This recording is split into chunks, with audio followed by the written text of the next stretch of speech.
퇴직 후 매달 1천만 원 매출이 나온다더라. 그 한마디가 제 인생을 송두리째 흔들어 놓았습니다. 안녕하세요, 여러분.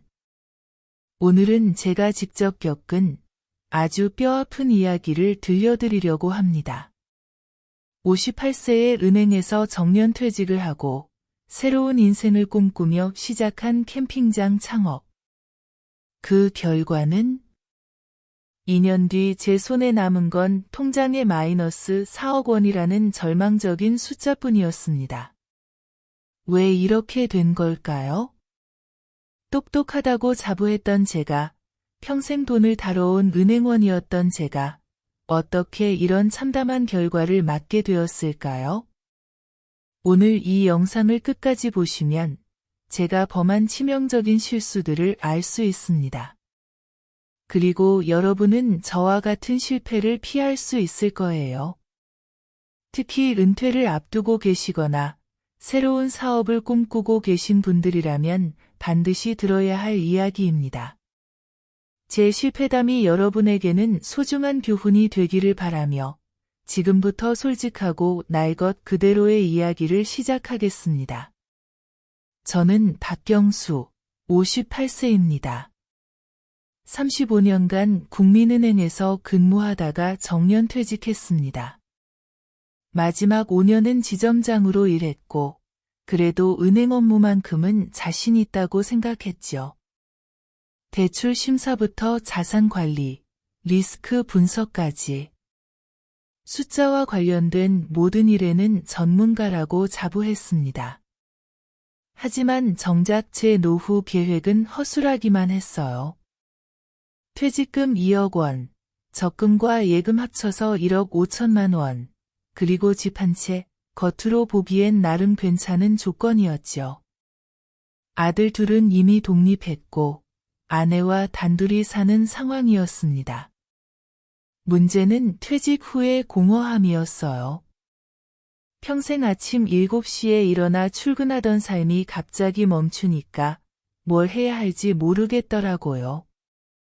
하루 종일 집에서 TV만 보고 있으니 답답하고 아내는 이제 당신도 뭔가 재미있는 일을 찾아봐 라고 계속 말했습니다. 그때 제 머릿속에 떠오른 건 젊었을 때의 추억이었어요. 아이들이 어렸을 때 가족 여행으로 자주 갔던 캠핑장들 말이에요.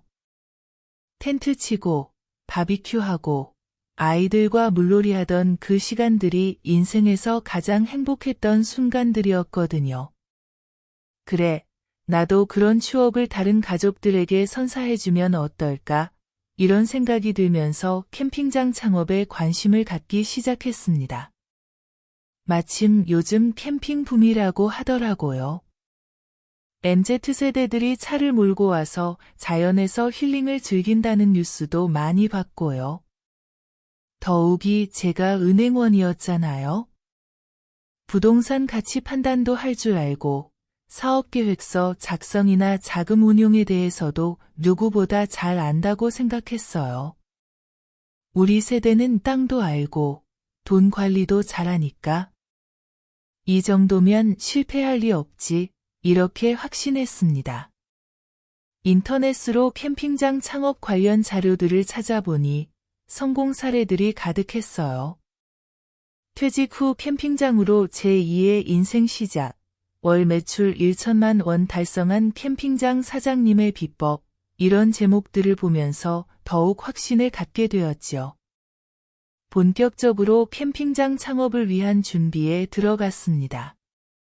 먼저 입지를 찾는 것부터 시작했어요. 서울에서 2에서 3시간 거리, 자연경관이 좋고 접근성도 나쁘지 않은 곳을 찾아다녔습니다.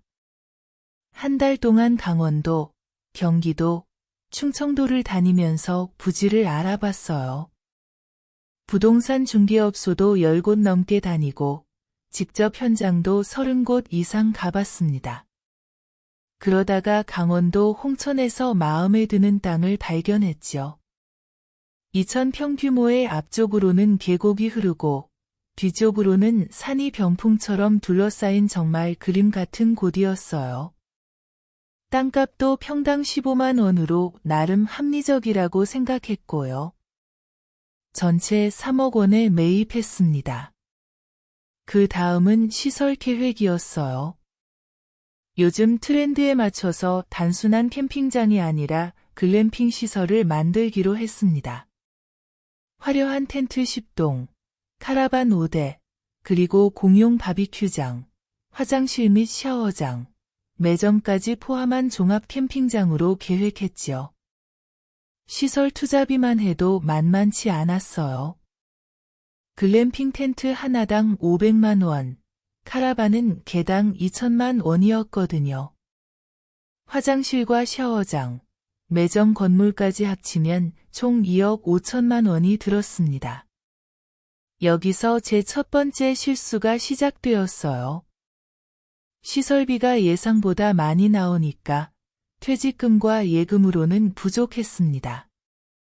그래서 집을 담보로 1억 원을 대출받았어요. 어차피 매출이 나오면 금방 갚을 수 있겠지 라고 생각하면서 말이죠. 은행 후배들에게 사업계획서를 보여주니까 다들 이 정도면 매출 안정권이네요 라고 했어요. 성수기에는 주말마다 만실, 비수기라도 50% 정도는 채울 수 있을 거라고 예상했습니다. 숫자로 계산해보니 월 평균 800만 원 정도 매출은 나올 것 같았어요. 공사 기간 동안에는 정말 설렜습니다. 매일 현장에 나가서 공사 진행 상황을 확인하고 인테리어도 하나하나 신경 써가며 꾸몄어요. 아내도 당신이 이렇게 생기 있는 모습 오랜만에 봐 라고 말할 정도였죠. 드디어 2020년 3월 힐링 캠프라는 이름으로 캠핑장 문을 열었습니다. 오픈 첫날 텐트와 카라반이 모두 예약으로 꽉 찼을 때의 그 뿌듯함은 지금도 잊을 수 없어요. 역시 내 판단이 맞았어 라고 생각했습니다. 하지만 그 기쁨은 오래 가지 못했어요. 현실은 제가 상상했던 것과 너무 달랐거든요. 첫 번째 문제는 인력 관리였습니다. 캠핑장을 운영해보니 생각보다 할 일이 너무 많았어요. 주말에 손님이 100명 정도 오면 체크인부터 시작해서 시설 안내, 바비큐 도구 대여, 청소, 쓰레기 처리까지. 저와 아내, 그리고 아르바이트생 한 명으로는 도저히 감당이 안 되더라고요. 특히 청소가 가장 힘들었어요. 손님들이 떠나고 나면 텐트마다 온갖 쓰레기가 나왔거든요. 컵라면 용기, 일회용 접시, 맥주캔, 담배꽁초까지. 한 텐트 청소하는데 30분씩 걸렸어요. 10개 텐트면 5시간, 카라반까지 하면 하루 종일 청소만 해야 했죠. 게다가 손님들은 24시간 언제든 문제가 생기면 전화를 했어요. 밤 11시에 화장실 전구가 나갔다. 새벽 2시에 옆 텐트가 시끄럽다. 이런 식으로요. 잠 한 번 제대로 못 자는 날이 부지기수였습니다. 아르바이트생을 더 뽑으려고 했는데 시골이다 보니 구하기도 어렵고 구해도 며칠 못 가서 그만뒀어요. 일이 너무 힘들다고 하면서 말이죠. 두 번째는 홍보와 마케팅 문제였습니다. 저는 은행원 출신이라 컴퓨터는 어느 정도 할 줄 안다고 생각했는데 SNS 마케팅은 완전히 다른 세계더라고요. 인스타그램, 페이스북, 네이버 블로그까지 다 만들어놨는데 팔로워가 늘지 않는 거예요. 젊은 사람들은 사진도 예쁘게 찍고 글도 재미있게 쓰던데 제가 올리는 건 뭔가 딱딱하고 재미없었어요. 깨끗한 시설과 친절한 서비스를 제공합니다. 라고 썼는데 요즘 사람들이 보기엔 너무 구식이었나 봐요. 예약 사이트 관리도 문제였어요. 네이버 예약, 야놀자, 에어비앤비 등 여러 플랫폼에 등록했는데 각각 관리하는 게 너무 복잡했어요. 예약이 겹치거나 취소 처리를 못해서 손님들과 트러블이 생기기도 했죠. 더 큰 문제는 리뷰였어요. 처음엔 좋은 리뷰도 몇 개 달렸는데 어느 날부터인가 나쁜 리뷰들이 올라오기 시작했어요. 시설은 멋있는데 사장님이 불친절해요. 화장실이 너무 더러워요. 매점 물건값이 너무 비싸요. 와이파이가 안 터져요. 이런 리뷰들이 올라올 때마다 심장이 쫄깃했어요. 그리고 나쁜 리뷰 하나가 올라오면 예약률이 눈에 띄게 줄어들더라고요. 세 번째는 지역 갈등이었습니다. 캠핑장을 열기 전에는 생각지 못했던 문제였어요. 손님들이 많이 오면서 마을 주민들과 갈등이 생기기 시작한 거죠. 첫 번째는 쓰레기 문제였어요. 손님들이 쓰레기를 제대로 분리수거하지 않아서 마을 쓰레기장이 난장판이 되었거든요. 이장님이 와서 쓰레기는 직접 처리하든지 아니면 마을에 처리비를 내라고 하더라고요. 두 번째는 소음 문제였어요. 젊은 손님들이 밤늦게까지 음악을 크게 틀고 떠드니까 마을 주민들이 잠을 못 자겠다고 민원을 넣었어요. 경찰서에서 몇 번 나올 정도였죠. 세 번째는 교통 문제였어요. 주말이면 마을 입구가 주차장이 되는 거예요. 손님들 차로 인해 마을 주민들이 불편을 겪게 되니까 캠핑장 때문에 우리가 피해를 본다고 항의가 들어왔습니다. 이런 문제들을 해결하려고 마을 이장님과 주민들을 만나서 대화도 해보고 처리비도 따로 내고 했는데 근본적인 해결은 안 되더라고요. 네 번째는 운영비 문제였습니다. 매출은 예상보다 적게 나오는데 지출은 예상보다 많이 나갔어요. 전기료만 해도 월 100만 원씩 나왔어요. 글램핑 텐트마다 에어컨이 있고 카라반에도 냉장고, TV 등 전자제품이 많으니까 전기를 많이 쓸 수밖에 없었지요. 수도료, 가스비, 인터넷비, 보험료까지 합치면 월 고정비만 200만 원이 넘었어요. 여기에 시설 보수비, 아르바이트비, 마케팅비까지 하면 월 300만 원 이상이 나갔죠. 그런데 실제 매출은 성수기 7에서 8월에는 월 1200만 원 정도 나왔지만 비수기에는 200에 300만 원밖에 안 나왔어요. 봄, 가을은 그나마 괜찮았는데 겨울에는 거의 문을 닫다시피 해야 했거든요. 연간으로 계산해보니 매출은 6천만 원, 지출은 4천만 원 정도였어요. 순이익이 2천만 원 정도 나왔지만 여기서 대출이자 1200만 원을 빼면 실제로는 800만 원밖에 남지 않았어요. 이렇게 힘들게 일해서 월 70만 원도 안 되는 돈을 벌겠다고 라는 생각이 들면서 회의감이 들기 시작했습니다. 그런데 2020년 말부터 결정타가 왔습니다.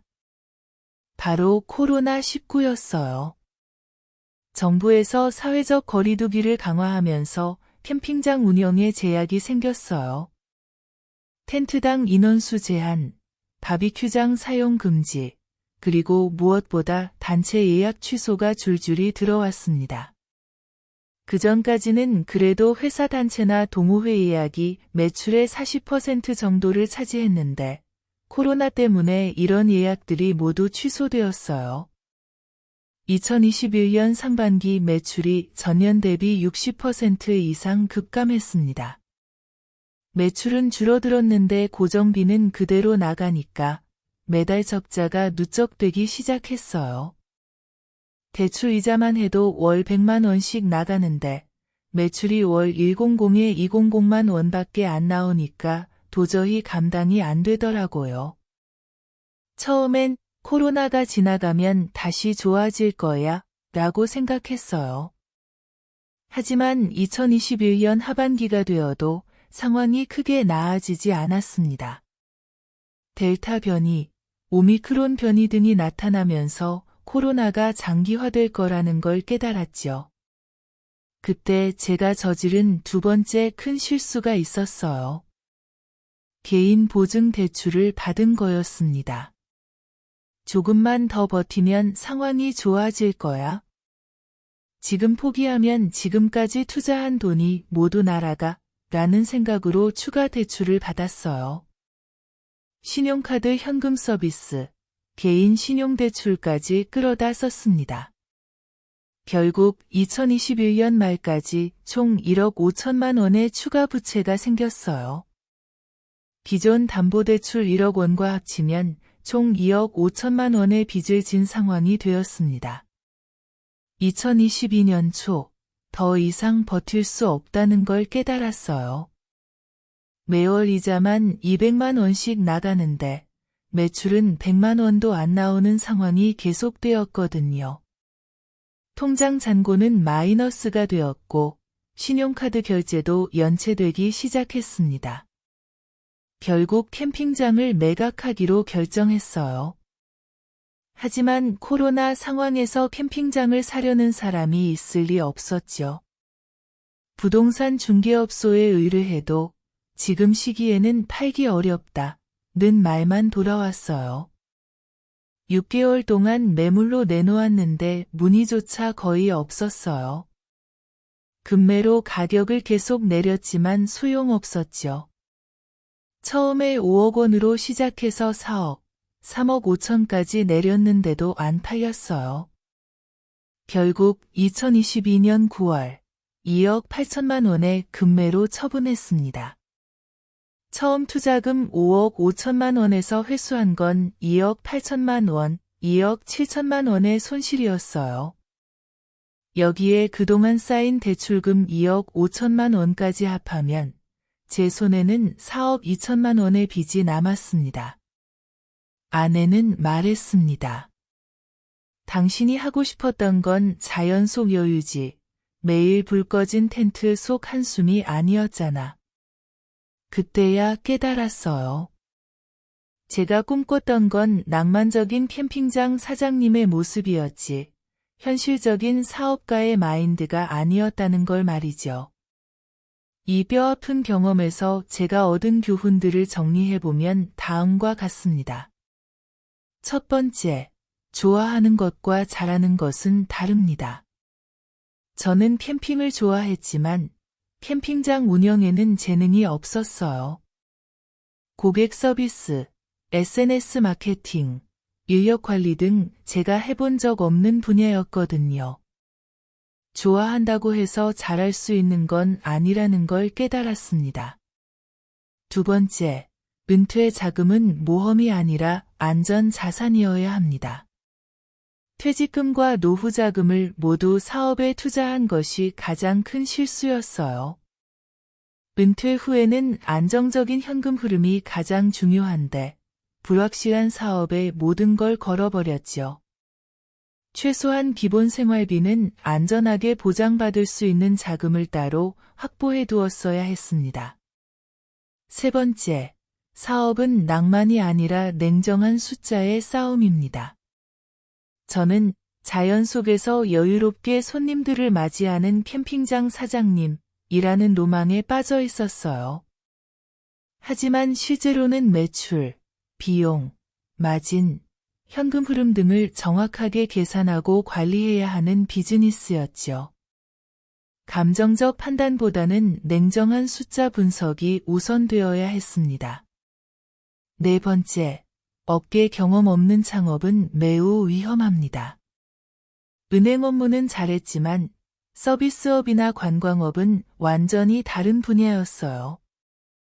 고객의 니즈, 업계 트렌드, 운영 노하우 등을 제대로 모르고 시작한 게 문제였죠. 다섯 번째, 리스크 관리가 부족했습니다. 코로나 같은 일이 일어날 거야 라고 누가 예상했겠어요? 하지만 사업을 하면 언제든 예상치 못한 수가 생길 수 있다는 걸 염두에 뒀어야 했어요.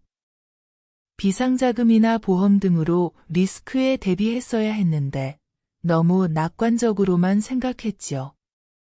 지금 저는 어떻게 살고 있냐고요? 다시 제 전문 분야로 돌아와서 소규모 재무상담소를 운영하고 있습니다. 집 근처 작은 사무실을 얻어서 개인 고객들의 대출 상담, 자산 관리 상담을 해드리고 있어요.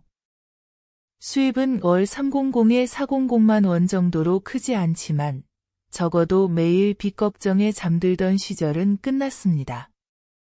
4억 원이 넘는 빚은 아직도 남아 있어요. 개인 회생을 통해 월 150만 원씩 5년간 갚기로 했고 현재 2년째 성실히 갚아나가고 있습니다. 3년만 더 버티면 정말 자유로워질 수 있어요. 아내는 처음엔 많이 원망했지만 지금은 그래도 당신이 열심히 살려고 노력하는 모습이 보기 좋다고 말해줍니다. 때로는 과거를 후회하기도 하지만 이 경험을 통해 더 단단해진 것 같아요. 여러분, 특히 은퇴를 앞두고 계신 분들께 말씀드리고 싶어요. 새로운 도전은 멋진 일이지만 반드시 신중하게 접근하세요. 노후 자금을 건 모험은 정말 신중에 신중을 기해야 합니다. 여러분의 생각은 어떠신가요? 댓글로 의견을 남겨주세요. 이 영상이 도움이 되셨다면 구독과 좋아요 부탁드립니다. 다음에도 더 솔직하고 도움이 되는 이야기로 찾아뵙겠습니다. 감사합니다.